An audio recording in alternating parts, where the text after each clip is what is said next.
Assalamualaikum everyone. Welcome back to another episode of Boys in the Cave. I know that we've done certain back-to-back episodes regarding community issues. So inshallah, we wanted to touch on another important community issue as well. And we've got Faraz, Abdullah, and Yassir in the building. Alhamdulillah. So I wanted to hand it over to Faraz to kind of get his thoughts around the topic we wanted to discuss today.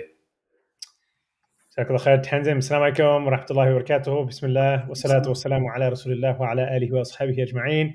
Assalamu alaikum, brothers and sisters, everyone joining us. Delighted to be doing this episode with good friends Abdullah, Abu Inspiration Hamimi, and Yassir Strategy Morsi. He loves his strategy, does Yassir. It's going to be a lot of fun today. It's an interesting one. It's a challenging one, but it's an important one. And look, just I guess off the bat, whenever an episode touches on a particular person, the tendency might be for people to think that it's about the person. I think for us, it speaks to a bigger issue, right? It's not about Sister Fatima as an individual per se. Of course, we will definitely touch upon some of her stances, but what we think that it provides some ripe ground for analysis is the possibilities of Muslim activism and Muslim political activism, Muslim speech, the presence of Muslims in Australia and what it means to be Muslim in Australia in the 21st century and in the current sort of climate. I think that's really where our interest comes in, and I'm very, very keen to explore that. But we have to sort of recognize, and a lot of our community seems to get stuck on this, and that in itself provides, fertile ground for discussion on the person and the impacts of the broader climate of Islamophobia that she's operating within. And I think we'll start there just so people know that we're not oblivious to that, and we recognize some of the personal challenges that she's faced as a sister in Islam. At the end of the day, those are crucial things to keep in mind. I might start with Abdullah actually on this one. Abdullah, how do you sort of think of what Fatima has been through, Sister Fatima Payman? Very vocal sort of Muslim senator, young, hijabi. First hijabi in Parliament in Australia. How do you sort of make of this issue where people insist on, she's been through this, we need to recognize her. She's, been the subject of Islamophobia. How should we sort of unpack this? What's your sort of immediate thought? Really appreciating the context here and what you've highlighted there in terms of who she is and who she represents and symbolizes is something that's sort of entrenched in the minds of a lot of Muslims. And that in and of itself has a lot of weight to what she does and what she doesn't do. And in the context of the community feeling relatively powerless, not represented, voices unheard, not knowing what to do, having little direction from our own sort of leadership class, ulama class, people afraid to speak out, and suddenly have this one voice in Parliament, more or less, right? And she appears, full Islamic hijab. She's speaking, really trying to capture the sentiment of the community at one point, at least. Obviously, a little bit of history before that, which I guess we can touch on. And that had a lot of that people saw that really with a lot of value. And in that context of what she did, of course, and I'm sure we don't have to really explain that, I guess, that much. That just meant so much, and it erased everything. And in a community with no heroes or no people to look up to or role models, she literally just got elevated from here to there, like overnight. And until this day, I mean, I've seen her in her campaign, and people still gushing, right?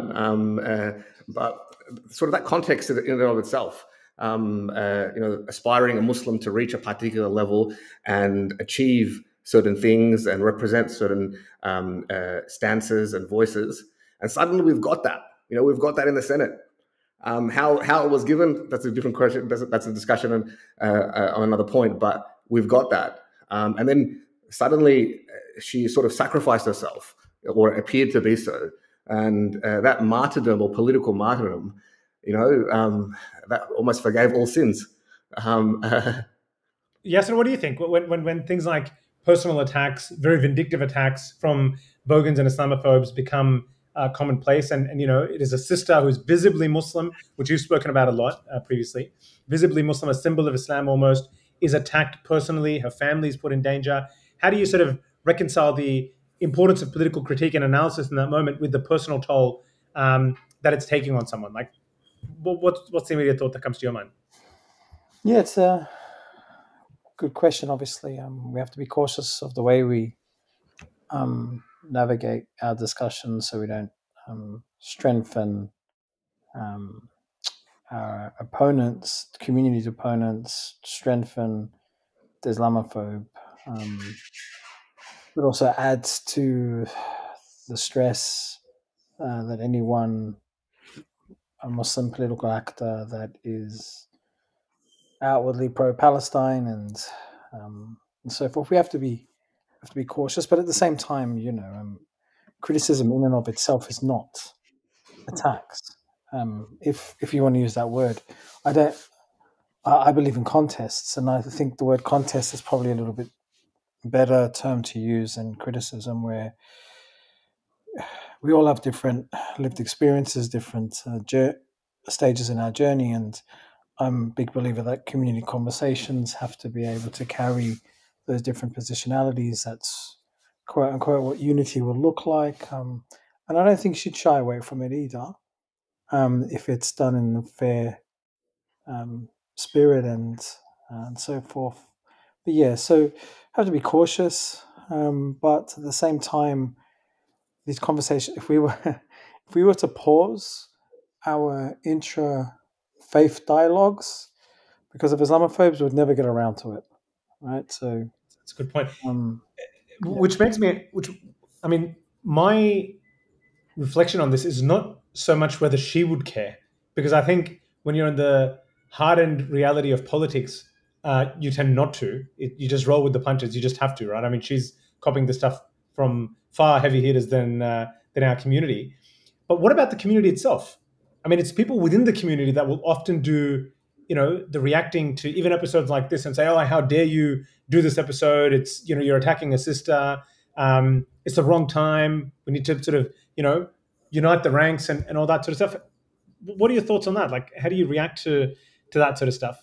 Before I ask a much more important question. I think it was Abdullah who mentioned, and maybe you touched upon it as well, in a time where we as a community have, and I don't think it's just this time, I think it's been long-standing, we are used to community leaders in general.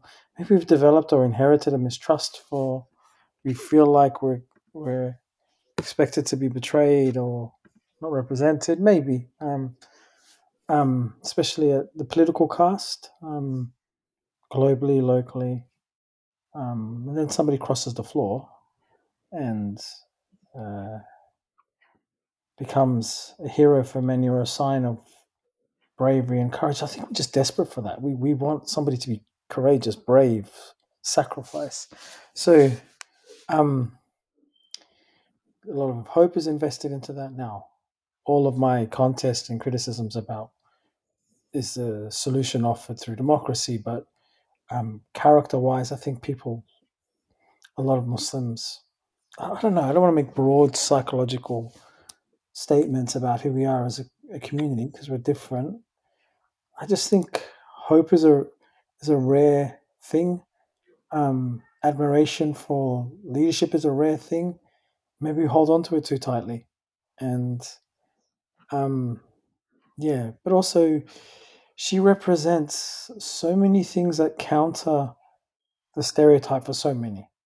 Not me personally, maybe not you, not maybe anybody here, but her story is almost powerful, and her background and so forth. And it represents something to a lot of people, especially those who want to talk back to the West and Australia. And if you're not invested in that project of talking back, maybe it's less a symbol of courage. But if you are, so I think we attach ourselves to Allahu Alam again, to certain moments that make us feel better in a sea of moments that have made us feel terrible. So, I mean, we all know what Fatima's best known for, right? Which is crossing the floor, becoming the first Labour senator to cross the floor in donkey's years, if not ever, but I think it was donkey's years. I think someone did it once before. Yeah.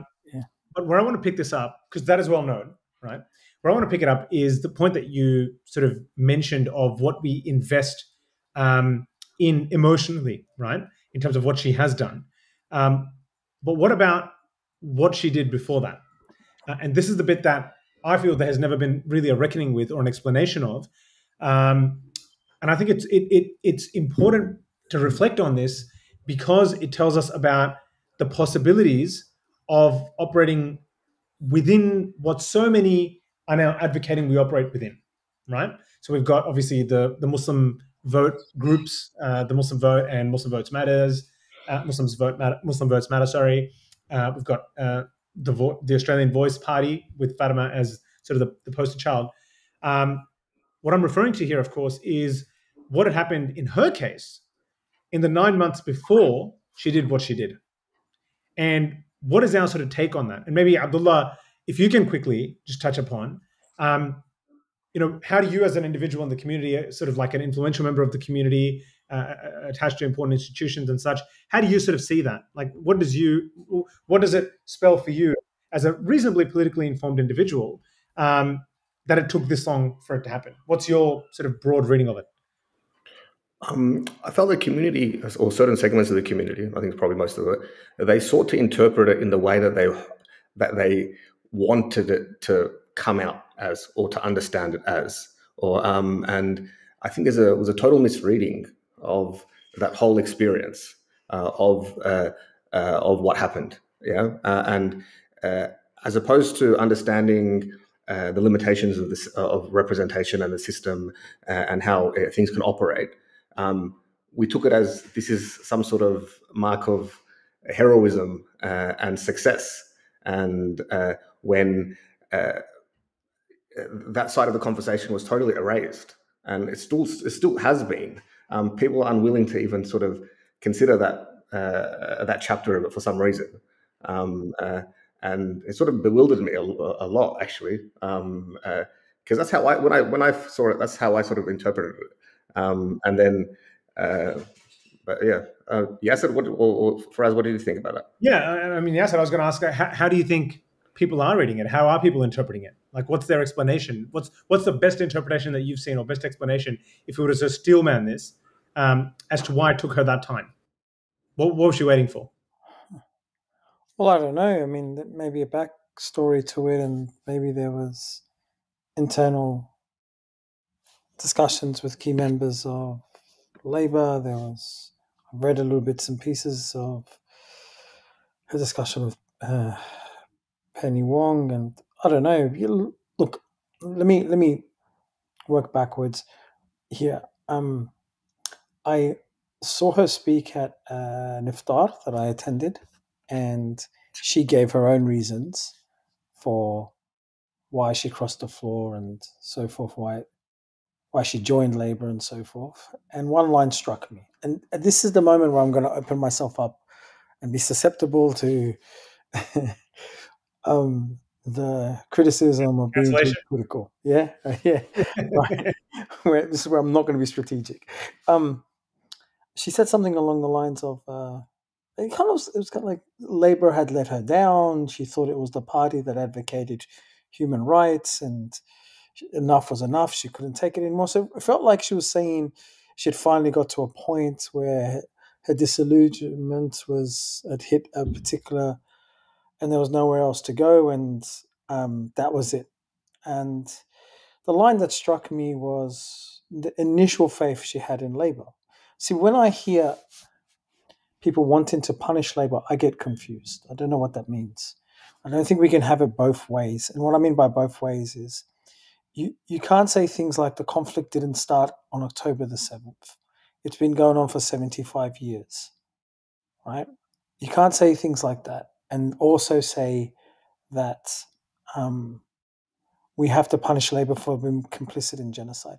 I know what they're trying to say, that the escalation of violence and the sheer scale of violence that Israel has done, the killing, the sniping of children, like the genocide, right? And all of the horrific images. should have propelled Labour to intervene, and they have not been good enough. Fair criticism. But my point is, we as a community tend, and not just us, Australia generally, tend to wait for violence to escalate to a point, and then we intervene.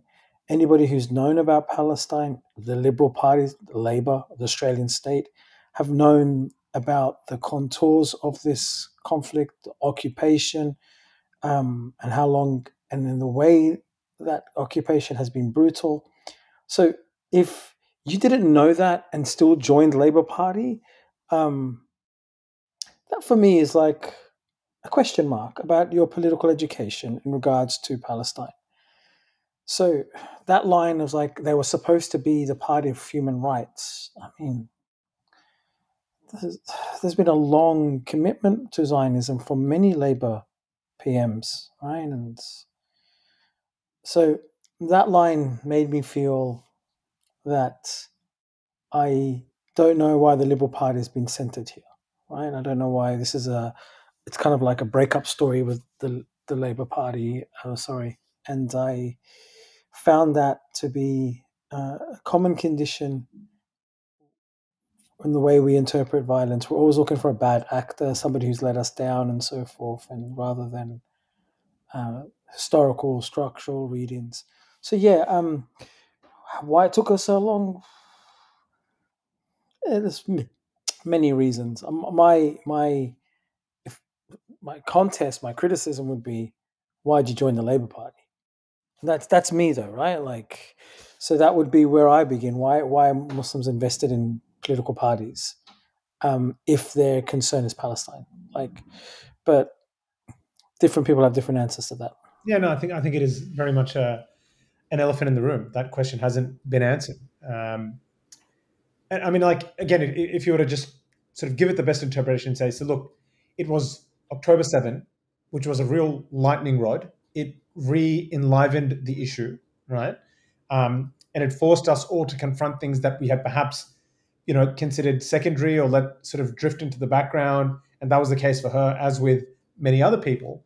How would you respond to that? What would you say is is it the same thing? Is that no Muslim should be entering the system or should be entering standing as a candidate for one of these parties or accepting a Senate ticket when fundamentally there are such deep problems with their stance on the issue of Palestine, for example?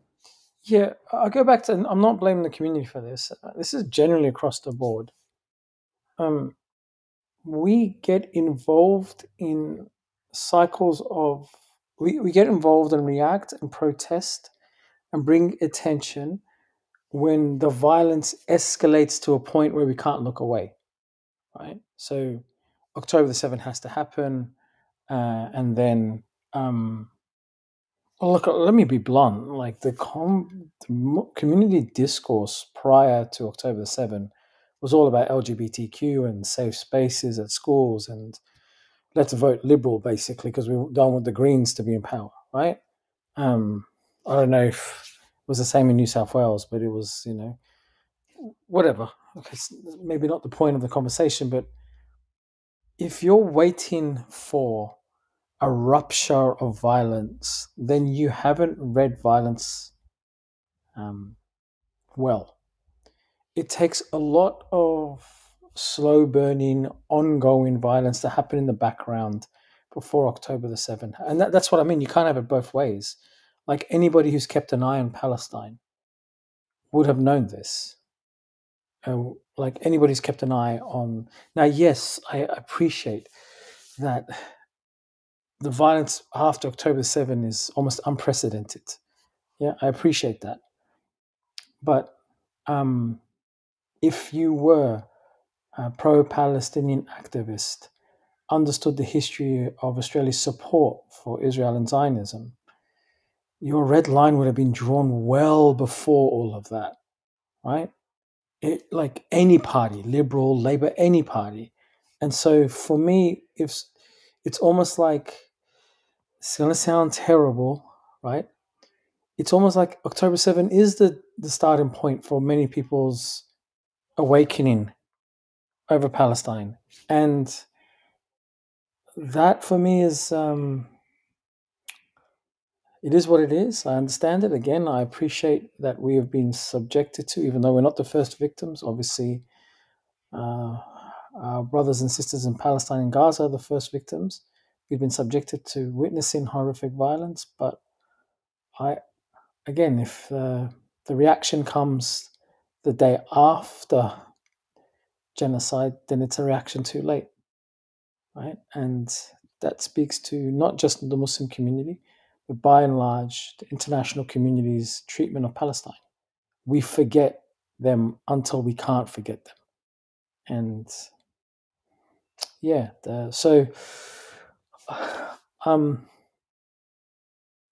like I said, you have to be consistent. It didn't start with October the 7th. What about you, Abdullah? What do you think? How forgiving are you of something like this? I mean, I think I'm a little bit more forgiving there. I mean, some would say that, hey, okay, that maybe it did start for it was, people would concede that it's an awakening, and it's an awakening that they needed. I can't really. I mean, it is what it is. If that even makes sense. And it's unfortunate. That's what it took, and that's what despite us imagining that there was this imaginary red line somewhere in the sand that we always held on to, right? Because we had many advocates of the Labour Party for many decades. That's not anything new. The Labour Party's position on Palestine wasn't anything new either. So the war on terror history was not anything new. Was it a deliberate blind eye? Were Muslims too distracted with everything else happening around the world? Do we even really care about what happens over there? And are we more invested locally to secure our interests here? A bunch of considerations, but I think I think you could probably give the community a pass on that one. So, I mean, coming to that issue then, that Yassir, you were sort of touching upon a little bit, and also if we look at the framing, so sort of shifting gears a little bit to what organizations what several of the voting sort of bloc organizations have been using as one of their rallying cries, and also, I guess, Fatima's party herself, right? Australia's Voice, is this idea of breaking the two-party duopoly. That's what we're here to do. We need to shake that up. We need to really, really shake it up. And that's what they're there to do. And that there's a chance using the independent momentum, using votes for independence, seats for independence, seats for the smaller parties, that the balance of power can be impacted both in the House of Representatives and in the Senate in a way as to make sort of the interests of the Muslim community more center stage on those hot button issues, where the major parties will then be forced to negotiate with these independents or these smaller parties in the case of the Senate. And that then gives leverage and power and breaks the two-party duopoly, right? That's the overall sort of narrative. Yes. What's your immediate reaction to that? Well, there's plenty to say there, but before I go there, if you don't mind, I want to push back on Abdullah a little bit about. I wouldn't even use the word forgiving as whether we should forgive or not forgive. I'm not really in that position to do that. But I also am going to throw a caution out there. We have to be very, very careful not to privilege certain Zionist talking points. I don't buy that the Muslim community didn't know about Palestine. And I know none of you are saying that. I am saying first world Muslims across the globe, not just us, get consumed by the logic of a certain system. We take care of our own lives and so forth and whatnot. We try our best. There's lots of conflicts that happen. We have seen ongoing displacement, killing, oppression of Muslims overseas and so forth. Palestine comes in and out of our consciousness, not Palestinians, Muslim community by and large. And then it takes an event like this for us to, the mask to fall off. I don't buy that. We all knew it. We all knew it. We all know what's going on in Afghanistan. We all know Iraq. We've always known. The real question is that we don't feel helpless, or we don't know what to do, or we don't know how to do it, right? So the idea that suddenly we've fallen out of love in Labour in 2023, 4, 5. Come on, man. What do you mean? What? No, I don't buy it. That's me. Like, it's not a. I would have more generous readings, such as, what can we do? We haven't been given an opportunity to fight back. There's no clear leadership on what to do. But we knew. We've always known. Of course, we know about Palestine, and we're not talking about a 5-10 year gap between when they bombed Gaza last. Yeah, it was 2021. Yeah, right. So we've always known. But so when I say push back, I mean I don't think we have to be cautious, because it's the Zionists that want to make October the 7th such a watershed break in the moment of history that elicits and justifies the excessive amount of violence they've done, because it's the second worst moment in Jewish history after the Holocaust. And I think we have to push back on that and say Muslims have been silenced, pro-Palestinians have been silenced for 7+ decades, right, and not heard. Rather than say, oh, this was also a moment we woke up. No, it's not.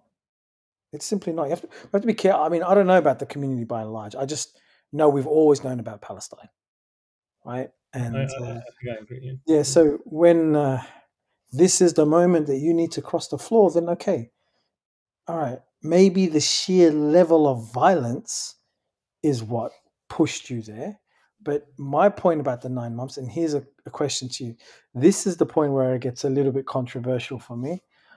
I will ask it as an open-ended question, because I don't privilege electoral politics and party politics and the system. I don't privilege it. I don't think if the streets hadn't awoken, if we hadn't gone to rallies every single week, if key figures, if the Palestinians themselves they were brave enough to show us everything and what was going on, if the major ruptures happened around metropolises across the globe, there was a lot of pressure about making visible what Israel was doing. Would Senator Payman have crossed the floor without that swell, that swell from the streets, without creating that atmosphere? Maybe it goes hand in hand, right? Because it's the urgency of the protesters. It's the urgency of the Palestinian journalists in Gaza themselves. It's all of us going to social media and repeating the message time and time again that creates that atmosphere that then throws a question back at all of us. Who are you and where do you stand? And to her credit, she responded. But if you remove that pressure, what would have happened? I don't know. I genuinely don't know, right? Because a lot of violence happens in the background without us knowing about it. Yeah? So it's not a criticism. It's not like that. It's me not privileging the heroic trope of here is a senator that crossed the floor and represented us. It's me saying, hey, everyone played a role here, right? And that means going forward, we all still have a role to play. So just to come back then to the duopoly question itself proper, what do you make of that, Yassir? In terms of is this about breaking a two-party duopoly? Is that possible? What do you see happening from that perspective? Look, it sounds nice on paper, but no, maybe actually it doesn't. I'm one of the few people that is scared by that, right? Because to spell it out, because we give power to the liberals. No, not even that. Like, there is an assumption that we will have friendly, independent, or minor parties. A breaking of the duopoly is very likely to create populist groups, far-right populist groups, and we could create any combination in government, right? So they keep saying this like there's... Like it's a given. There's a loss of trust across Europe. Polls are showing us that the two-party system is slowly being eroded. Yeah, because of the rise of the far right. Yeah. Right? I don't know why we're celebrating it, because it won't work out in the way you think. The conservative vote is going so far to the right that it's it's even worse for the status quo.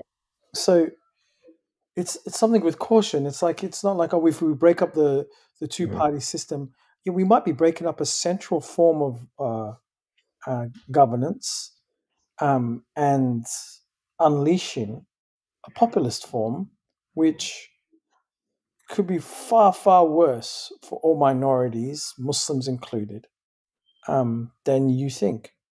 Like, I don't know. Whenever I listen to MVM or any of these people who project, their model is so neat. It lacks opponents. It lacks Islamophobia as an ongoing, evolving actor. It lacks the ugliness of politics. It's just like, we'll get there, we'll do this, we'll break it, and then they'll listen to us and we'll be represented and we'll make incremental changes. And I'm like, where are your enemies? Where are the monsters? Where are the ghosts? There's only one variable. Yeah. Who's hiding under the bed? Like, this is politics. It's ugly, man. So if it's possible to break up the duo, that in and of itself is, you don't break it up by just saying we're going to break it up. These are long-standing institutions. There's a lot of loyalty. In fact, it's almost a nationalist loyalty, right? Like, the Liberal and Labour will be both invested with loyalty to this system, right? And then there are because I see democracy as some type of inverted authoritarianism in many ways. On paper, it's about representation and so forth. But when you take a closer look, there's a lot of hidden and centralized power through lobby groups, corporate influences, Media, media, all of that, right? So there's like a centralized, and that inner running of the country is not going to be broken up because somebody throws out ideals. There'd have to be a significant shift in the Australian political landscape for that to happen. And when we think about what that shift will look like, yeah, there'll have to be fractures. And Australia generally is a very conservative country when it doesn't like these significant type of changes, right? When you look at the plebiscite or the vote for the voice referendum, like, there's a lot of don't fix it, if it's not broke, sort of thing, yeah? So, I don't know. I feel like it sounds great on paper, but there will be other things that happen that don't make it as clean cut as they're sort of making it out to be. Yeah, and also, it might not give you the result you want. So, but that's what happens when you invest and put your faith in the idea that government and parliament and politicians are your future. They're not. So what is the broader point that you're perhaps making then? The unsaid here. There's two readings of democracy, right? Like, let's say if you are a believer of democracy, let's just say, yeah, there's a really, I don't know how this is going to come across. There's a reading of democracy where it's all about elections and parliaments and parties and representation, which I think is, whatever. As I said, it's like an inverted authoritarianism. It's not a real, as people make it out. There's another version of democracy which is more communitarian and is, dear government, stay the hell out of my business. Yeah? Don't try to social engineer a version of my religion. Don't try to influence my community. Stay away. You have no right. Respect the quote-unquote secular contract that you keep throwing in our faces. Yeah? That version of democracy, you could call it their religion, that version of it, right, is barely tapped into. So if you're going to be a believer in this, it would seem to me that for us, the better option is to believe in the version that doesn't require government to continually, as I said, try to socially engineer correct temperatures of Muslim communities. Stay out of it.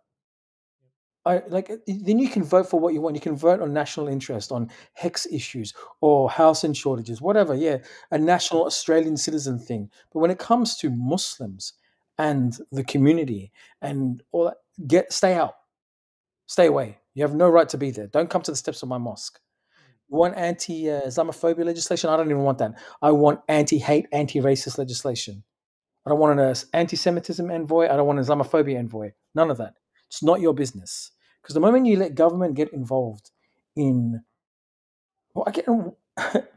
trying to create community liaisons and relations, they're going to choose the Muslim create social cohesion, as it were. They're going to create the Muslim voices that they want, ignore the ones they don't want, and then we're going to be divided and coherent, and we're not going to speak our own language. We're going to be speaking to them and so forth.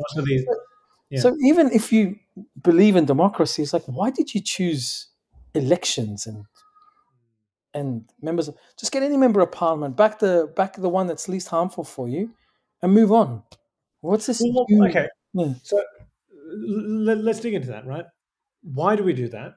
And then why do we valorize people like Fatima who are standing on that basis? So you talked about sort of these two understandings broadly of, the democratic path, one which is very invested in the seats, the elections, the formalities of the system, let's call it, and one which is more about the grassroots, almost not power, but autonomy, as it were. It's more of a libertarian view, a small libertarian view, exactly government. Right. Yeah, and a government that doesn't involve itself in, because Australia's got a very hypocritical version of secularism. Like, it's a really strange version. It chooses secularism when it wants and suspends it when it doesn't want. Right, but I think you had a question and I interrupted. Sorry.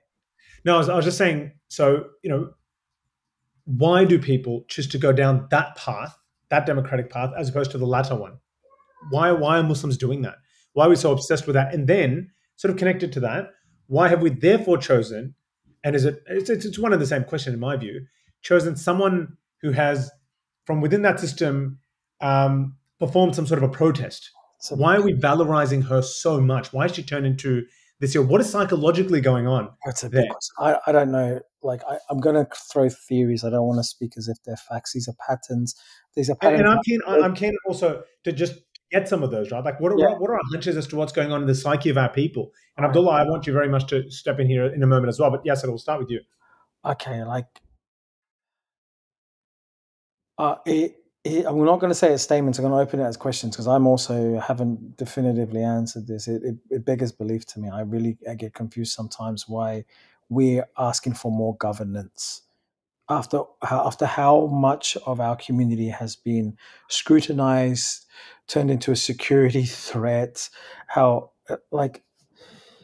It's almost an impulse that the solution to the way we're governed is to get more governance, better governance. And I think maybe that's an idea, but there's also one of the psychologies that, in my engagement with some of the people who are back in voting as a vehicle, I will say this: it's still about visibility and representation. There's a wound there in the community. We believe that if we're heard, if we're seen, like, there's a continuation since September 11. It starts with things like Salam Cafe and notions of contact theory. If only they heard us, see us, listen to us, they'll know that we're not the bad guys. We have to show ourselves and then get in contact. That contact theory then slowly morphed into interfaith dialogue to look for commonalities, and we are Australian too, and the Abrahamic faiths share more than there are differences. It was all about visibility, see me, hear me. Then that slowly morphed into the good bad Muslim binary, where we have to be visible as the good Muslims. That manifested quite darkly into the good Muslims helping the state find the bad Muslims, right? Through CVE and all the rest. And there's this constant need for visibility. Then we had like representation politics, like we're going to get more Muslims in media, and we get proud when we have Muslims in sport, and then Muslims in parliament. And there was always this need to that believe visibility equals a solution to Islamophobia or something. And then this is a further manifestation of that. It's a continuation of that. Although it's a little bit more angry now. It's like, no, you hurt us. We're angry at you, Labour Party. We're angry at how you betrayed us. So we're going to show you that we matter, right? That through voting. And it's that continual attachment to the idea that if they see us, feel us, recognize us, they will govern us differently. I don't know. Anyone who spends any sustained amount of time assessing Western liberal settler colonial democracies will find it a hard time to say that it's self-correcting to the violence they do to the global South or minority or indigenous people. You'd find it hard to say, wait, Australia's going to self-correct its violence because of an election cycle or 2 or 3. So I believe this visibility thing, because for me, a form of anti-colonial, decolonial, call whatever you want, is saying I will survive you despite you. My excellence, my community excellence will persist. I don't need your approval. I don't need your visibility. And visibility often leads to violence, by the way. This is the part that they're setting themselves up to be hurt. And so with Senator Payman, there's a lot of visibility around her. And that brings a certain amount of pride. That's like we're being seen, we're being heard. So what? No, genuinely, so what? I don't. So what? Let me be blunt. The Muslim community has some of the most brilliant minds, wealthiest people, most integrated achievers, overrepresented in certain areas, contributed to the nation, pay our taxes by far and large, obey the law. We've hit the top spheres of sport, media, politics, academia. There's not much else we can do, right? Because there is a confusion about why we are suffering. And that confusion comes to a misreading of Islamophobia. Muslims are not oppressed here. We are subjugated. The Muslims that are oppressed are overseas. And there's a difference between subjugation and oppression. We are subjugated because in the mind of the Islamophobia, the governor of Islamophobia, we are natural allies to the Muslims overseas. So in order to continue the oppression of Palestine, Muslim majority countries, drop the bombs, displace them, monitor borders, in order to contain and legitimize and justify, we have to silence and subjugate Muslim political dissent everywhere, including in Australia. So you, me, and everyone else in this room, and we will be great Australians if we just put our head down, contribute to society and so forth, and then everyone will be happy, kind of. You may get a few bit hate here and there and so forth and whatnot. But if you do an Adam Goods and then throw an invisible spear at the country, fight back, demand change, then that's when Islamophobia will come hard on you. And so the visibility thing doesn't really make sense for me because it's a political problem. And so that's why the valorizing of Senator Payman as somebody standing up and others, for me, is missing the point. And I have a problem with Australian Muslims continually acting like they're sharing in the oppression of Islamophobia. We're not. We really aren't, right? And that needs to be addressed in order for our politics to be addressed. So, what do you mean by that last point? Sorry, you're saying are not sharing in the. I mean, yeah. What do you mean by that last one? So for me, Islamophobia is born out of a global politics, not got it. It's not some localized issue of some random bogan haters who decide to. Yeah. Don't get me wrong. There's anti-Asian sentiment. There's anti-immigrant sentiment that's always persistent in Australia, grounded in a whiteness that is also born out of an anti-black, anti-indigenous sentiment. That's existed. Don't get me wrong, right? And that can come in various forms and so forth. But the specific tropes and narratives around Muslims and the various stereotypes that we carry are often born out of two needs: a need to legitimize invasions and wars, Iraq, Afghanistan, Palestine, right? So you look at the way they've constructed Palestine; it's all around Hamas. Okay, so 25 years of the war on terror has created certain tropes around the Muslim as a threat. That's coupled with immigration. You look at the Tampa Bay and John Howard, suddenly they've collapsed the two. We don't know who we're letting into the country. Muslims get all of that as a result of the global wars and terror. And as a consequence of what's happened of these global wars and terror, we as Muslims have to be securitized, policed, and forever suspects. Okay, we have we're terrorists in the making, potential, and so forth. And then our religion is brought into scrutiny, and jihad is this, and Islam is that, and all the rest. You're Hezbi, I'm Hezbi, everybody's Hezbi whenever we speak back to the West, right? So that kind of subjugation and the securitization and the CVE and the hatred that comes to us is a direct consequence of the oppression of Muslims overseas. But you and I can tap out of it, I think, partly, not completely. We don't have white privilege. We can tap out of it. We just put our head down. So don't be political, pay your taxes, do your job, and mind your own business. You might get a little bit of hate here and there, but nothing like what Palestinians are going through, right? Nothing like what would happen if you spoke out somewhere else in the Muslim world. So for me, it's like if you want to solve Islamophobia, you're going to have to solve the global ummah issue. And my question when I see Payman presented as a hero, I was like, can she do that? And she's not even trying. So I'm like, okay, right? I'm not interested. I'm like, if I look at all of the independent candidates, whether it's Samim at Caldwell or whether it's Ahmed at Blacksand, whatever, I don't hear anything about. It's like Samim's about a lack of hospitals in my seat, right? And how everybody's been neglected. And he sounds like every other. I mean, this is an issue we've seen here in Sydney with Dr. Ziad and Ahmed. Lovely brothers, love them all, no problem. But it's become about local issues now. About you sound like every other politician I've ever heard. Any other politician, yeah. And like I'm like, okay, you're Muslim and you sound like the others. I don't care. Yeah. I don't care because my cause, my question of my generation, is who am I when I am viewing Gaza? Well, to take that point a little bit further, they've even I watched one from TikTok from Samim, as well as I think Dr. Ziad was famously quoted as well, that I'm not a religious candidate, and really clamping or laying down their secular credentials in order to appeal to a wider audience.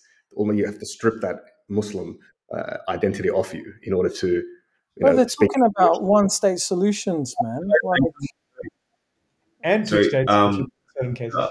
Abdullah, what you're saying, I think that Payman has done that too. Like when she talks about the Australian Voice Party, she mentions like, okay, I'm speaking for wider Australia, not Muslims. So I feel like she distances from the Muslim community in those situations, but then when she's in the Muslim community, then she talks like using Islamic, terminology. So then the question is, what are we fighting for? What does visibility bring? What does this hero provide? A better first world life? What do you want? And this, let me just sort of butt in there, and yeah, like to that point, where is Palestine in all of this? And it's not just that; it's what is even possible for Palestine from within the system of Australia, which is geopolitically irrelevant when it comes to the issues of the ummah, which create the real Islamophobia that you just talked about, Yassir. This is, for me, a connection to what is bothering to draw. That for me is the question. I'm interested now. Whether they're interested, other Muslims are interested, I don't know. I just find it a little bit distasteful. I genuinely do. When we as an ummah, our community, those who are good people, good brothers, I know some of them love him. I might even vote for him, although lately some of his TikTok videos are doing my head in, right? Okay, I'm like, just not because I believe in anything. I was like, whatever, bro, might as well give. But I don't even know what I'm going to do that day. I haven't even thought about it. But anyway, go back to the question. I was like, it's a little bit distasteful. Like, on one end, it's like I look at my TikTok and I'm seeing Gaza brought down to rubble, and mashallah, the resilience of the Palestinians there. They're trying to put their life together, and the amount of violence is unfathomable. And then we have I scroll down next video. It's like we have the government wants to create a 5% for first home buyers, and there's a housing shortage. I'm like, bro, imagine talking about housing shortages while Gaza's flattened. And I'm like, that's not my crisis. That's not my calling. That's not my test. Yeah, life is a little bit, I don't have white privilege, the same advantages as others. I do suffer from low temperature Islamophobia that's silent. I rarely get the in-your-face Islamophobia, but alhamdulillah, bro. Bro, please stop. Please stop, bro. Honestly, there are times, stuck for Allah, that I have been in Muslim gatherings where we've scraped more food off our plates into the bins than some of our brothers and sisters in this ummah have eaten in a day, 2 or 3. Alhamdulillah, bro. Like, you've got to put this in perspective. I don't know what you guys are fighting for. I genuinely don't. So when I see these Muslim-sanctioned independents playing nationalistic games, another video who's like claiming that the submarines that we're supposed to buy from the US will be outdated. Yeah. The technology will be outdated. I'm like, we need a better submarines policy. So, and here's the thing: we lose our moral clarity as an ummah. By the way, we lose our moral clarity. 100%. Like, what am I here for? Am I here to tell you? So when Fatima Payman gets presented as and then she starts speaking about Australia first, Australia's voice, this and that, and then Mohammed Al-Masri, the Victorian candidate for Senate, I'm like, I don't know. And then there's this other part where there's a low volume victim blaming of Muslims. And that part, I'm also done. So to answer your question, she may be somebody else's hero, and all I will ask is why.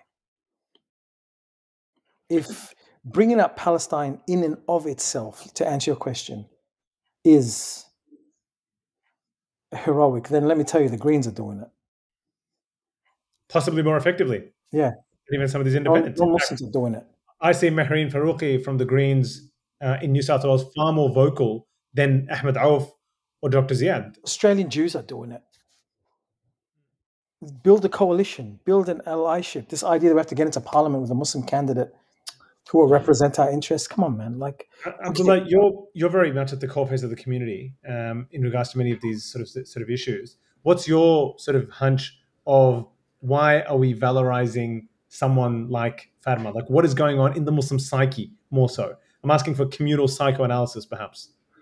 Well, I saw it that when this moment happened, people, for some reason, this wasn't appreciated enough. She did the absolute minimum she could do. The bar was so low. The fact that she crossed the floor would be the absolute bare minimum that anyone, as a Muslim, conscious, ethical, moral, absolute bare minimum. And she's obviously lived off a legacy of this for quite, even into launching her new party. So there's this total misreading of that situation and almost fantasization or mythology of it now. She went on, she sells her story and her migrant story, of course, everywhere she goes.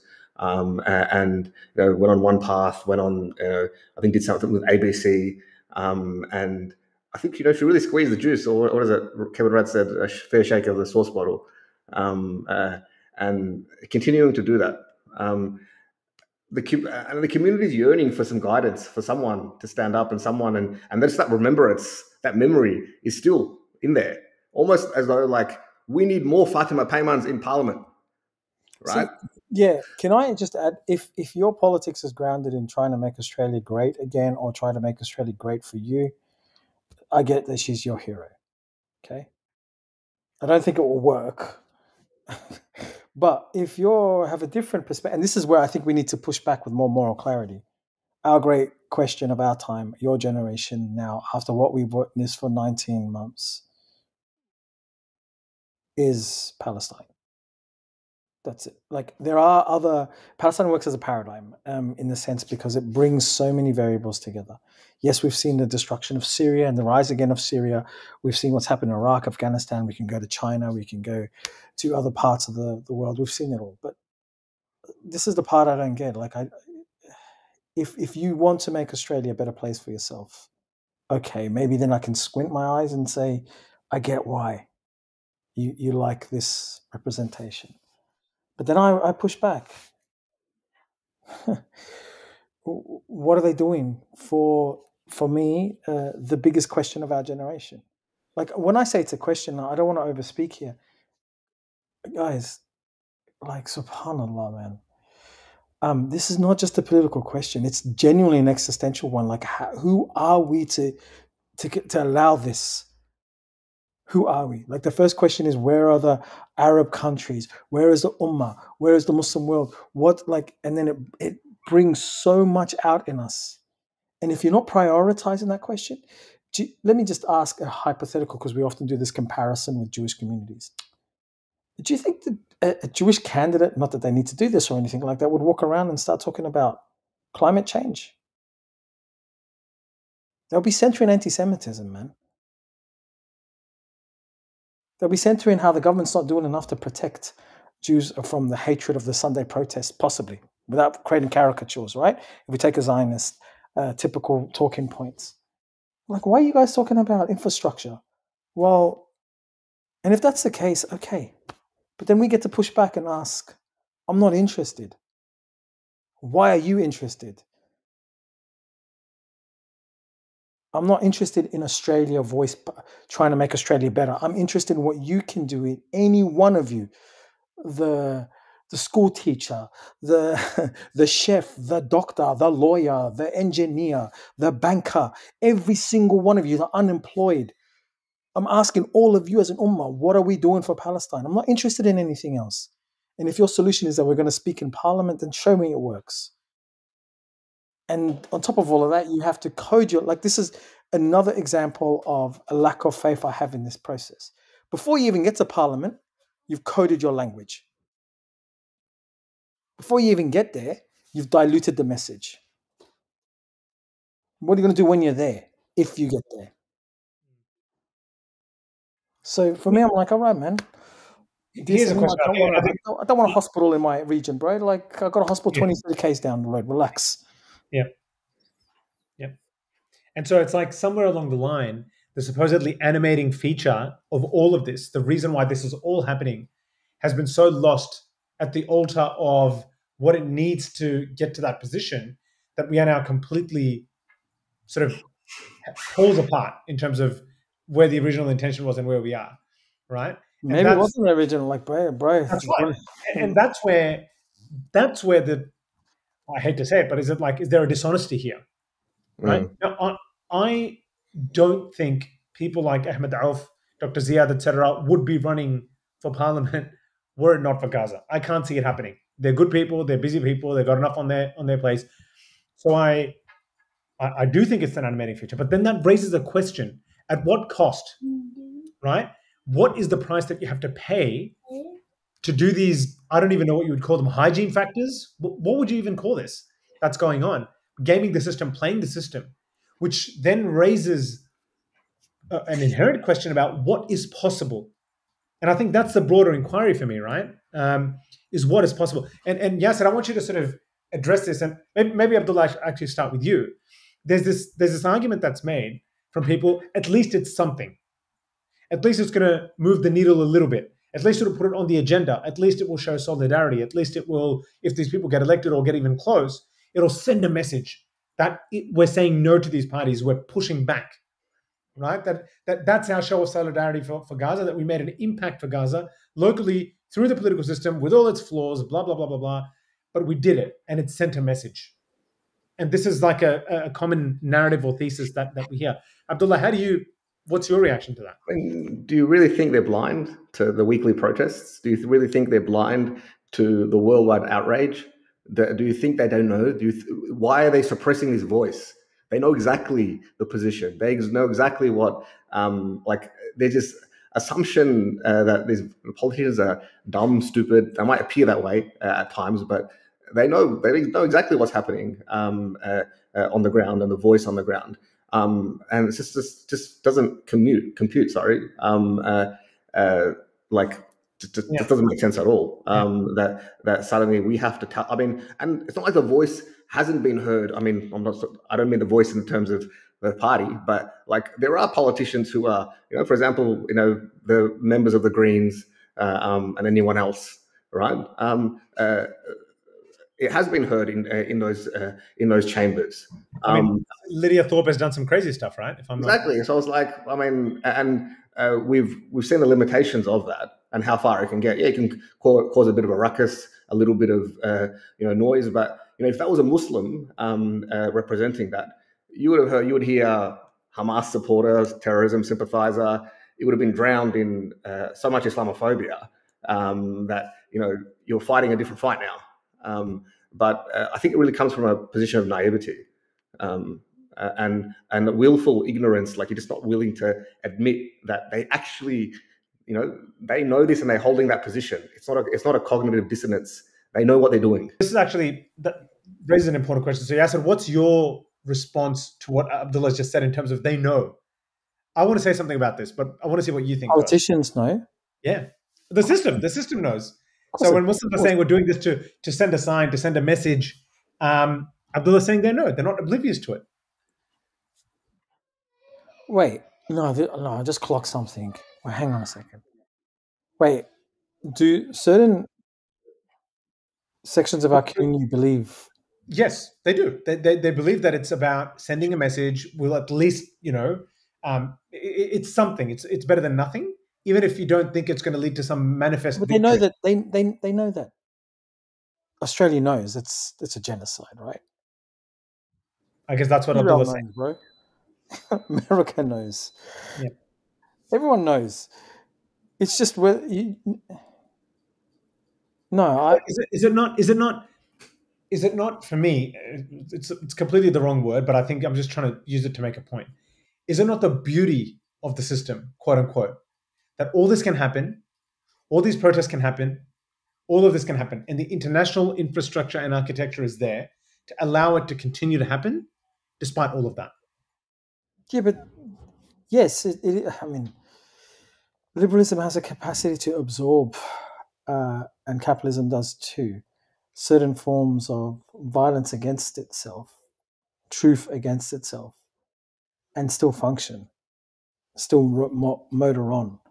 You only have to look at the relationship this country has with Indigenous Australia. But people don't know about the genocide that happened to Indigenous Australians either. Like they do, of course they do. They know. They've always known. I mean, So we're it's not just talking about the average Australian that doesn't have to tap into it, right? Who doesn't have to think about it because their world is not interrupted by it. But those who are making the decisions, they know. yeah, Albanese was a massive pro-Palestinian activist his whole life, bro. yeah, yeah. Penny Which Wong ultimately, was probably one of the most progressive Labour. Yeah, like so what for me it ultimately goes down to is that these supposed protest stands in Parliament, this entire movement built on top of a wanting to strike back at the system, right? To stand up for our brothers and sisters. Is any of it going to do much, or is it all like it's all part of the resistance that it allows? I don't If know. yeah, It's hard to predict. I think if something happens for Palestine, there could be various different shifts that happen. Ironically, what Trump is doing is so unhinged. Uh, Australia's have to re-question its relationship vis-a-vis that and China. You know, America reversing so much of its soft power and just being, you know, America first, raw imperialism. There's so many variables. A lot of Australians are hurt by what's happening in Palestine, right? A lot of the Jewish community is hurt. There's plenty of allies everywhere, just disrupting the narrative. Plenty of journalists speaking out. It's not just a Muslim thing here. Palestine is a paradigm globally for two types of imagination of what the world is. Yeah. Ironically, the lack of faith and trust of international communities that has been born out of us witnessing Palestine and seeing the naked raw power of US imperial interest and UK to an extent, and the silence of Australia meant a lot of us lost faith. People like not the people. I mean, I never had faith, but other people did, right? And then they started losing that faith. And it turns out, ironically, in our country, in our community, it was the Muslims who ran to rescue liberalism through mythologizing it by saying we have to vote. And then I'm like, okay, let's run with you. And to answer your question about incremental 1% changes, this is better than not. I'm like, okay. And this is, let's put all of the miracles in a row. You have massive, also their narrative keeps changing. So I can't figure out where they're at. First, it was about census data and swing seats and so forth. And now it's, anyway, whatever it is. But let's put all the ducks in a row and say everything that you want happens. You have massive 15 to 20% swings, independents miraculously get in power. There's a minority government, and you have this kind of your kingmaker, and you have the capacity to sway. Yep. Yeah, all these things happen for you. Foreign policy is not dictated by the parliament. But then you say, okay, we're going to put pressure and transparency, and these things can also be easily reversed. And also this is the other thing about hung parliaments and minority governments. They make them sound like they're stable. They're not. The conservative media, especially if that hung parliament is put together by a pro-Palestinian, okay, they're not going to sit back and watch, right? And you have to ask a different question. If you're changing your language right now and you're talking about Australia and all the rest and etc., X, Y, and Z, what are you going to do when that pressure's really on you? When the entire nation and every opponent and enemy and every Zionist institution and all the trolls are completely battering you? What are you going to do? Do you have the moral fortitude, the fiber, the ability? No, it's unfair on that person, by the way. It's unfair. So I'm like, okay, then what incremental change are you looking for? What is it? But then again, the message is not there. Like every time I ask that question, I don't get a clear answer. So it's hard for me to support and follow it because I don't think they know. I don't think their model stops the moment they get elected. That's it. That's the victory. Or a massive swing happens. And I go back to my point about visibility and representation. I promise you, bro, they just want to send a signal to Australia, to the Labour Party. Hear us, feel us, see us. That's it. They're angry, they're hurt, they're upset, and they just want to send that message.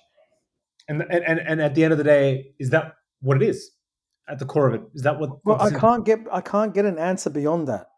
I keep asking. I can't get an answer beyond that. I keep asking. Then what? Make the Labour Party great again? That's another one. I can't get an answer. And then their voting cards don't make no sense. You want to punish Labour, and in some seats you put them as second or third as your preference because you're like, no, because they're full of far right groups. I'm all like, then you need Labour. Then your message into Labour, we need you. Yep, absolutely. And then they're like, we just want to swing. And okay, let's say you get your swing, that you've told Labour that we matter. The latest message from Senator Payman, the theme of our show was, we may not get them this time, but we'll get them next time. Look. It's a multi-election strategy. But the machinery behind elections and the media and the campaigning is massive. Labour, here's the one thing I always want to ask them. You think Labour will pander to Muslims and not lose votes? And you think they don't calculate that? Yep. Are you assuming there's no Islamophobe out there? Yeah. There's no nationalist out there? There's no far-right groups out there? There's no Zionists out there? They're just going to pander to you? And they're going to have to calculate, I win 10 Muslim votes. How many non-Muslim or Islamophobe or Zionist votes will I lose across the country? And that's not even talking about votes. How much career pathways and opportunities within the Labour Party? Do you know what happens if you're pro-Palestine outwardly and openly in a hostile environment? I can't get any answers. It's just like, we'll get to Parliament, they will represent us. And that makes me feel like it's just about representation. Yeah. That's all. Assuaging an anger, assuaging a... Yeah. And then like, okay, get represented. You know what's funny? We used to say Anna Ali's in Parliament. And now this funny, there's no true Scotsman thing, right? Ed Husaker's in a Parliament. We've got Jihad Dib in state. Yeah. And suddenly they're like, what? They're not Muslim? What are they? Okay, they're sellouts, quote unquote. Not jihad so much, but they're like, they're not carrying the community. Yeah. Yeah, bro, because the system is not neutral. Can I just close on this point? There is also an understanding that democracy is this neutral table, where you go and you speak your mind. That table tells you how to speak. That's right, yeah. That table. We've seen that with Anna Ali. She was actually a very active member of the community. She was turning up to our good mate Hanan Dover's awards, the annual Hanan Dover Awards and such things. Those sorts of things were happening. She was valorizing the community. She was like this voice. And we saw it with Senator Payman, but when she signed that letter apologizing for mistakenly following the Greens around arms embargo and selling of arms to Israel. There's a caucus, bro. There's just this idea that you're spot on. Like my paradigm is Jihad Dib. Like I don't know who said it. There and completely quiet him down, yeah. And privately he tells people like, no, it's really tough. I'm going through a hard time, and but I think it's a really good point that you make, that the table dictates how you speak. It's not some sort of neutral space where you turn up and you can speak your mind without consequence. It completely reconfigures the possibilities of your speech. Whereas Muslims know this, bro. You can't speak. You're scared to do a LinkedIn post, some of you. You're scared to take this to work, right? You think in the highest station, formal station in the Australian political scene, you're going to be given a free rein. It's just a representation. It's just, I want to be there. I want to be seen there. Yeah. Even the line, let's punish Labor, I'm like, it sounds like a breakup. Let me Can I add something real quick, Faraz? Sorry, just on your point, like even with when it comes to Senator Payman, how she talks about Israel Palestine, she talks about it as like we need the two-state solution. Like, which Muslim thinks like that? I don't understand. So that's kind of to your point, Yassir, about like it kind of dictates how we have to speak, right, in order to make a point. That's Labour's position and the Liberal Party's position, and it's a very clever position because they don't recognise the Palestinian state, and they also say we recognise we call for a two-state solution, but Israel has to agree, which basically puts all the power in Israel because they've got the state. Palestine's one calling for the they'll never agree for a two-state solution. Two-state solution's dead, as we all know. Yeah. So then Israel doesn't want a two-state solution. So basically, Australia washes its hand. It's just suddenly now they're like, we're not a major actor in the Middle East. It's a great sleight of hand, right? It's a fantastic sleight of hand. Yeah. And then, like even Albanese, we're not a major actor. Well, why'd you get yourself involved in wars there then? So now they're distancing themselves. It boggles the mind that these people, knowing this, that Australia can't have any impact on the situation, they put so much emphasis into this as the narrative, that this is the reason we're doing it. I almost feel it borders on, I mean, it's two things to it, right? One which we'll end the podcast on, because there's a specific episode we're going to do on this very soon, because it's a question people have been asking us, and it's fair enough. It's something that we should be exploring. So that point is about, well, what's the solution, right? The question we all love being asked, what's the solution? What's the way forward for the community as an alternative? That's the first thing I wanted to say. The second thing was, for me, it almost borders on the disingenuous. I think for me, and I haven't said as much as I've asked today, but for me, for these reasons, when you actually string it along, when you start and you connect all the dots and you get to this point in terms of where the impact can be, where it can even be, it really feels like it's a symbolic stand with a recognition that not much can change practically where it really counts, right? And that's okay as long as there's honesty about that. But for me, it gets lost in these grandiose promises and grandiose visions of what can never come to pass. And for me, that's deeply problematic, because it's creating for the community a vision of what it means to be the modern Australian Muslim that forecloses the possibility of other ways of resisting. It makes the system, it makes representation within it, it makes being at this table where you'll be dictated to the only way for a noble, courageous Islamic politics to play out, when we know that's not the case. And that for me is deeply problematic. Yeah. And I mean, something that you said, Yassir, that really resonated with me recently, is sometimes refusing to show up is in itself an act of resistance, right? Refusing to play by the rules of a game whose rules are completely rigged against you, right? And pretending that it's a fair playing field when it's not, right? There's a nobility in just saying, you know what, I'm not gonna take part in this charade, right? I can, in good conscience, have my own voice. I can oppose, I can do my protests, I can do my rallies, I can do my social media activity, I can do whatever other ways there are of showing that we dislike and hate what's going on, without having to sit at the table and make the sacrifices that these people will inevitably have to make. And I won't name the candidate, right? But I give you a great example, right? I'm a Muslim from India. I know what's happening to my people, right? One of these candidates turns up at a temple, right? At a Hindu temple. There's BJP politicians there, or the BJP affiliated Hindutva types there, right?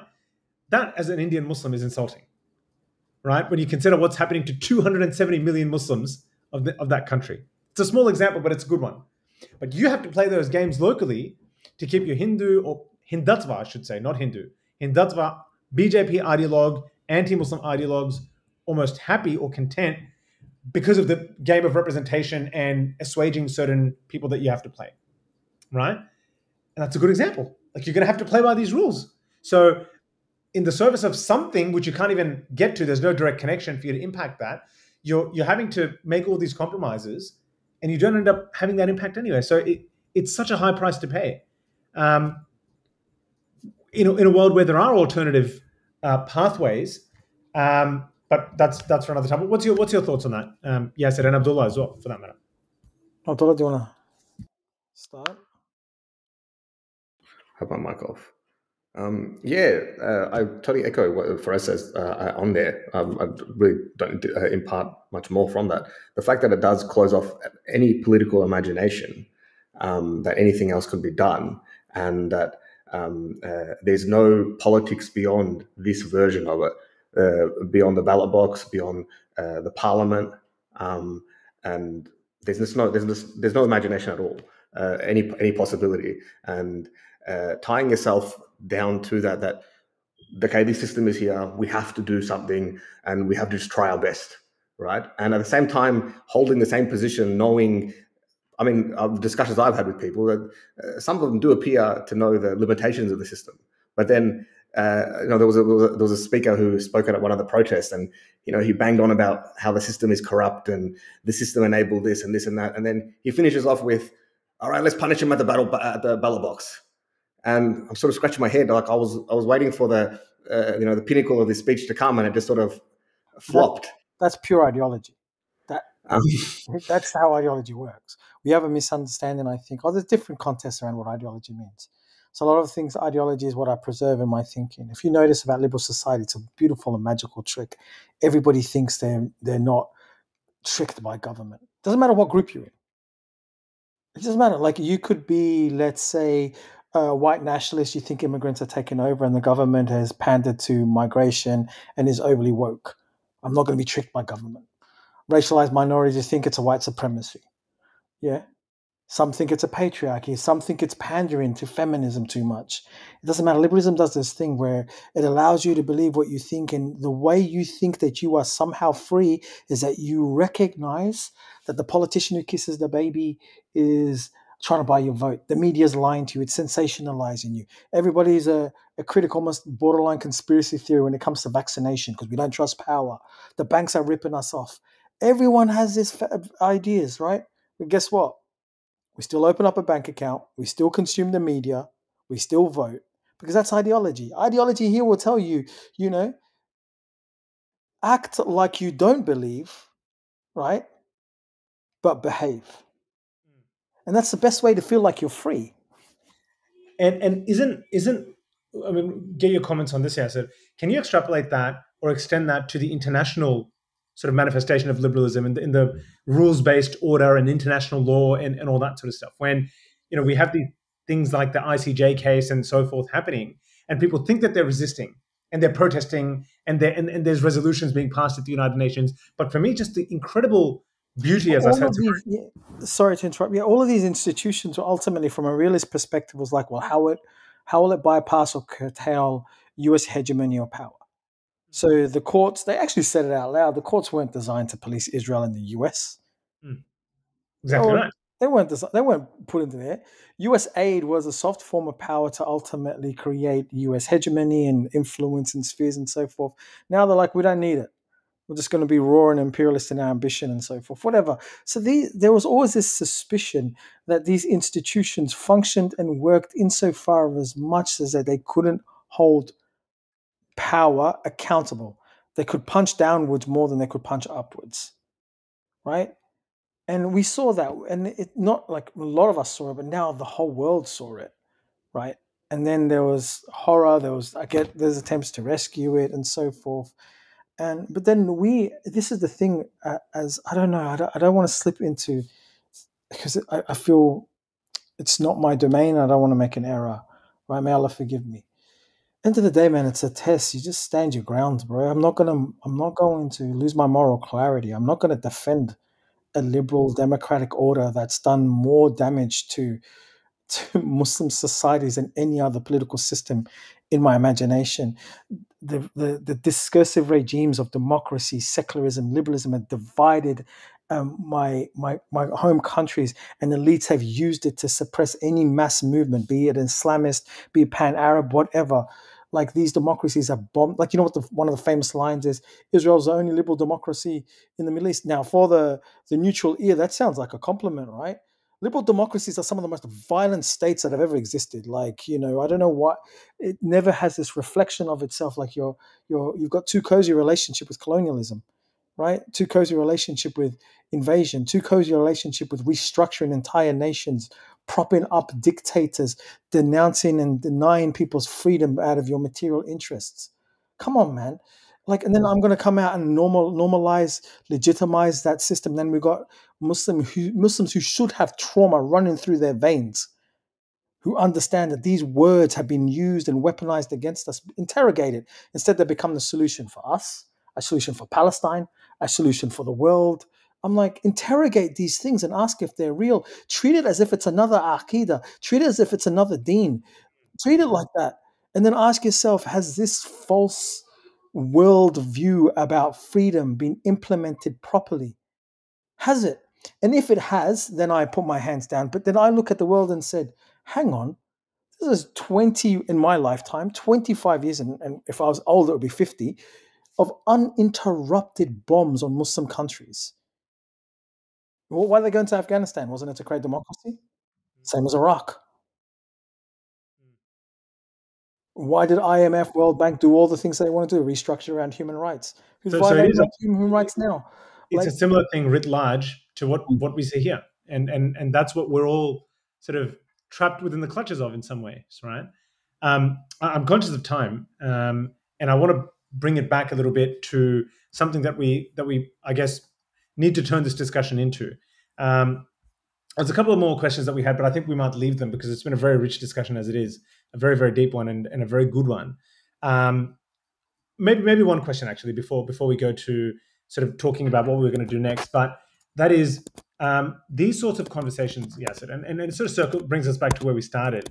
Do they undermine Muslim solidarity, or are these a very critical part of the conversation that we need to be having in order to develop a better blueprint for what to do, even if it's just holding our ground in principle and it having no practical impact on the situation immediately? I don't rate pragmatism and solutions as much as other people, but I get it. Like, I understand that there's a rush to solve things. We're socially engineered through our degrees and schooling and maybe family and social structures to be laborers, to continually work, solve problems, work, solve problems, work, solve problems. Like you said before, sometimes anti-racism demands that your sole resistance is survival, right? Your sole resistance is standing your ground, not replicating the language that has humiliated you. That's your sole resistance. Doesn't mean it always has to be the case, but there is a rush. There's a lack of impatience as well. We want to turn defeat into victory like that without understanding what that means. We don't sit with the wound. We don't understand why we're helpless in certain moments. Everybody wants to rush and solve. And I think it's unhelpful. But then when you speak about division, like I'll go full circle and speak about the one about Senator Payman. When the event I went to, the thing that I disliked, okay, it's me. I don't know if other people disliked it. It's me. It was just a pep talk, bro.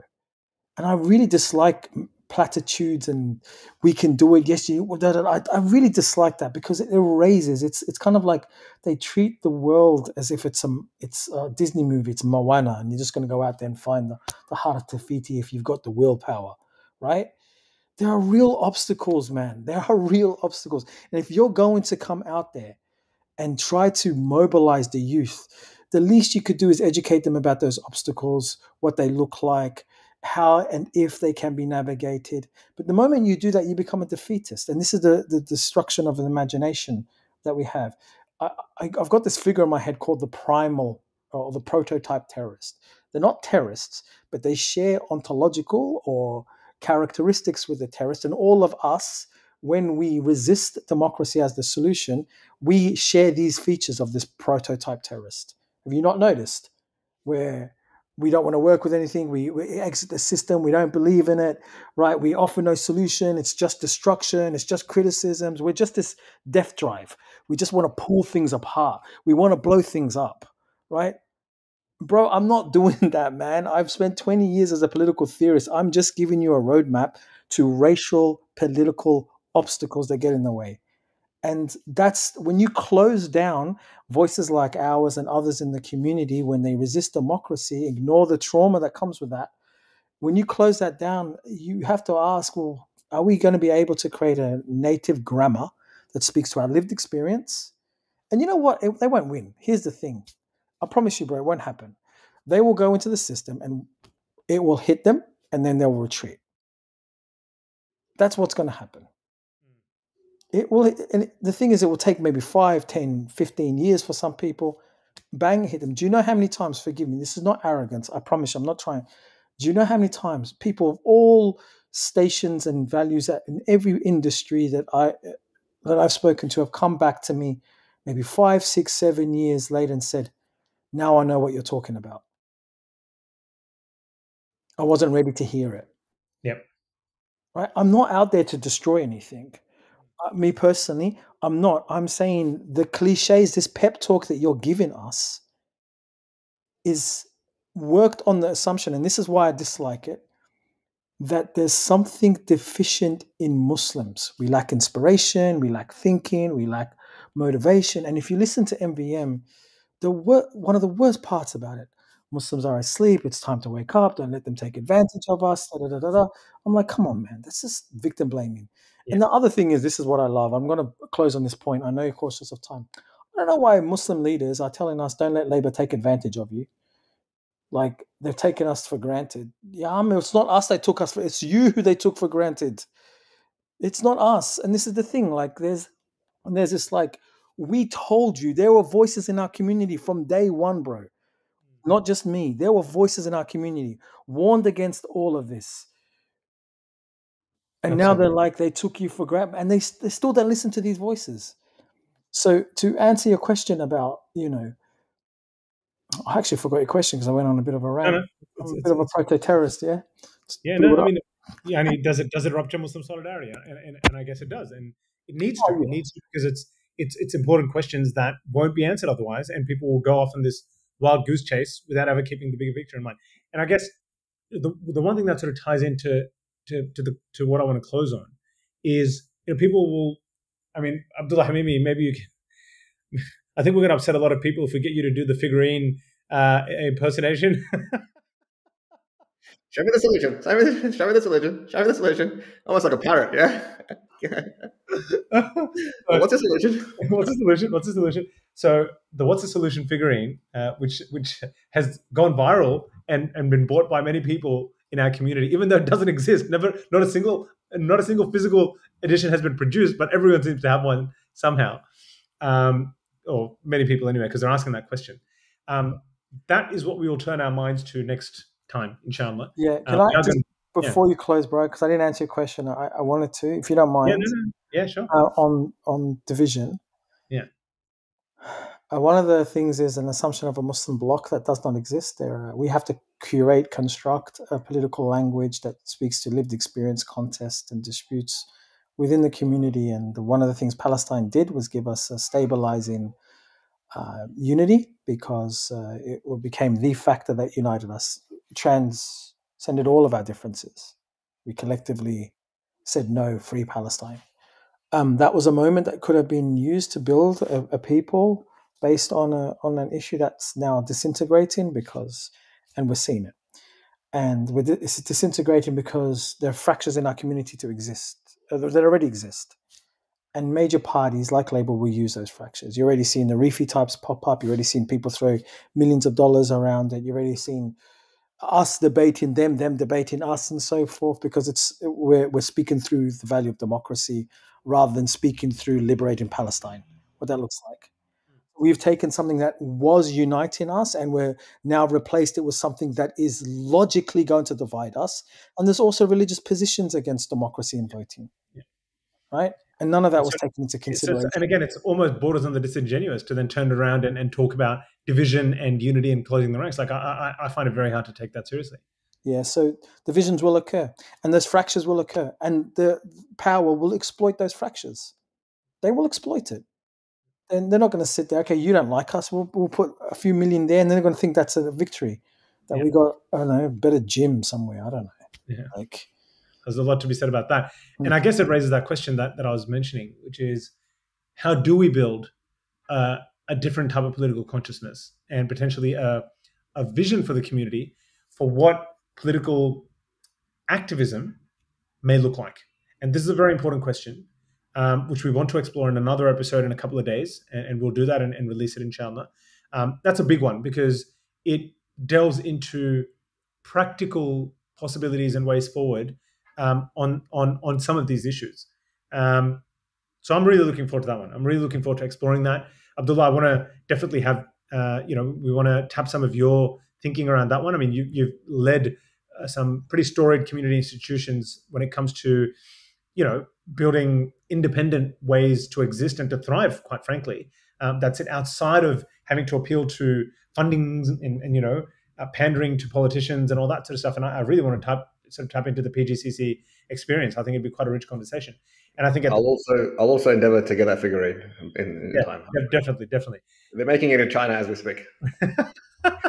What's the tariffs?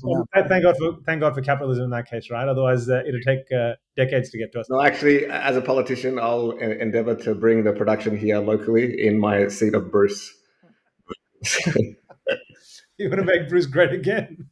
And yes, of course, many of the discussions around politics, quote unquote, representation, law, media, what does it look like for the Muslim community to have a competent, strong, principled presence in this country in those domains? I think that's going to be a very rich inquiry. So it'll be an interesting. I'll close by giving a hint. I won't get into it. Our first job is to build the people. Right? Political, like we are a community that worships together, alhamdulillah, which is our priority. But there's a need to build a political. It's an intriguing note. Like, how do you build people? Like, what does that mean? I have my own ideas. I know all of you do as well, and I think we'll explore those. So, brothers, really looking forward to it. Tanzim, I'll hand it back over to you for the official close. It's been a wonderful conversation, and hopefully, some people out there find it interesting. I'm sure some people get triggered. You're welcome to, but as long as the discussion is, I don't think people got triggered lasted this long, bro. Yeah, very, very arguable. Very arguable. Some people have the patience. Maybe they didn't, bro. Maybe haram. Give them the chance. Yeah. Just in case you have lasted this long, though, we acknowledge and appreciate your rage. Engagement. Inshallah. Please vote for Boys in the Cave. Like, subscribe. You know what to do. Next. All right. Appreciate everyone's time. I know we've had a few episodes leading up to this, so I guess our objective is to kind of unpack the psyche, the Muslim psyche in our community and the way they think about politics, and kind of address the underlying issues. And this is our aim basically with this episode. So I appreciate everyone, tuning in, listening. Feel free to share our content around friends and family, and give us 5-star rating on iTunes. Share us we're on Spotify.